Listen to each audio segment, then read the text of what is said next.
Yeah, and I think there's an extra layer of conversation to be had in regards to the gun rights implications here as well, because a no-knock raid, as most people understand that term, is one where you have no warning that someone is breaking into your house or for what reason, or you have no warning that they're with the police department. And even in that situation, of course, somebody just yelling that they're with the police department is as they break down your Right. door.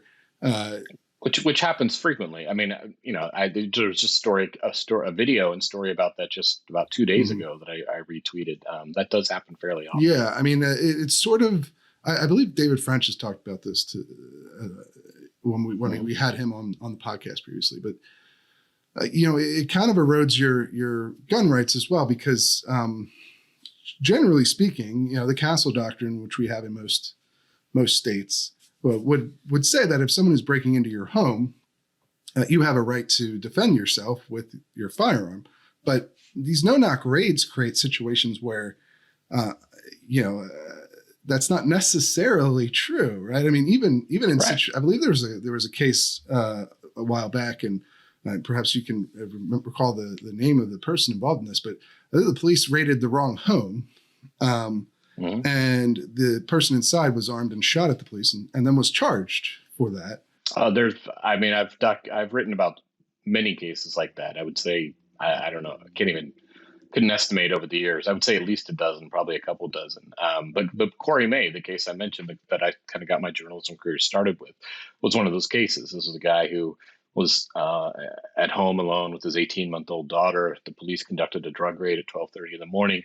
He lived at a duplex, and on the other side of the duplex, there was a known sort of drug dealer, but Corey had no affiliation with him. Mhm. But the police raided both sides, whether it was a mistake or they were just trying to be thorough, or who knows. And Corey, wakes up and this bedroom door flies open where his daughter's asleep on the couch or on the bed, and he's on the floor, holding a gun, and he shoots and kills the first officer in the door, and then realizes they're police and immediately surrenders with bullets still left in the gun. And in those cases, the person almost always gets charged and prosecuted, usually convicted. And you have to kind of think about put yourself in that person's shoes. So let's assume the worst. Let's say a guy like Corey May knew that they were cops, and for whatever reason, I think he had like a burnt roach in his apartment, right? He was a recreational pot smoker, but nothing. It would have gotten him a $50 fine under any other circumstances. So, you know, I guess you could say that this guy was worried about that $50 fine, and so he decided to knowingly take on a heavily armed team of police officers, shoot and kill just one of them, and then surrender with bullets still left in the gun. That doesn't make a whole lot of sense. I think the more intuitive thing is that he didn't know they were the police, and as soon as he realized that they were, he surrendered. And that's, I think, I've talked to I interviewed a lot of police officers for the book, and a lot of the older generation of police officers said, had told me that, including the former police chief in Washington D.C. in the 70s, when the no knock raid became the Nixon administration had made it sort of a national policy. But they said, even people in the drug trade, even when you have the right place and you have a known drug dealer, nobody goes in the drug trade to kill cops, right? They know that if you kill a cop, you're going to be lucky to survive the next few seconds, and if you do, you're probably going to go to prison for a long time, and you may probably go to death row if you're in a death penalty state. So even when a drug dealer shoots back at the police, it's usually because they think that they're being raided by another drug dealer.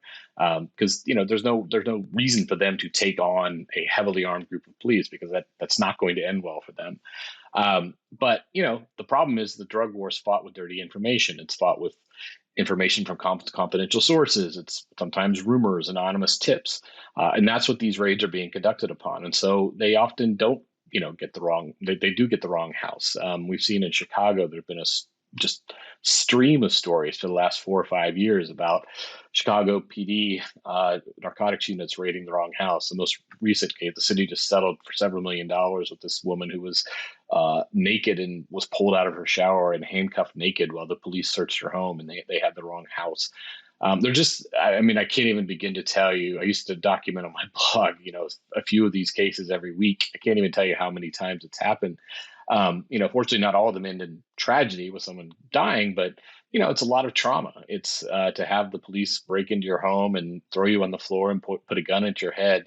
over what's usually some sort of drug crime is it's a very traumatic experience, and I think it is antithetical to a philosophy that believes that you have a right to self defense, a right to have armed guns in your home to defend your home, because the police can do this sort of with impunity, and if they even if they often get the wrong address because they're doing it on bad information, and you're caught in one of those situations, and you do what any person who wants to defend their home would do in any other circumstance, that could get you killed. That could get you arrested. That could get you in prison. And so, if you have this right, but you're not allowed to exercise it because the police are engaging in this reckless policy that puts you at risk if you exercise that right, then I would argue that you really don't have that right.